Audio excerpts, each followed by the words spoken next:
আমরা মালয়েশিয়া যেতে পারি নাই।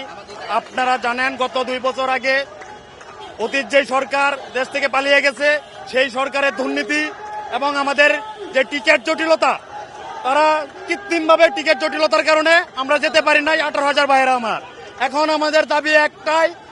এবং আপনার আরেকটি কথা আমি বলছি যে আমাদের বুয়েসাল আমাদেরকে একটা লিস্ট প্রকাশ করছে যে মালয়েশিয়া আমাদেরকে 31 ডিসেম্বরের আগে নেবে। এখন আবার লিস্ট প্রকাশ করার পরে আমাদের 18,000 ভাইদের মধ্যে অনেকেই ব্যবসা করতো, চাকরি করতো, বিভিন্ন পেশায় নিয়োজিত ছিল।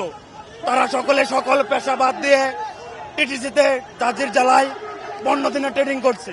ট্রেডিং করার পরে এখন গতকালকে আবার একটি নোটিশ দিয়েছে যে তাদের সাথে বুয়েসালে সাক্ষাৎ করতে হবে এবং প্রতিজন সাক্ষাৎ ফি 10,000 টাকা দিতে হবে।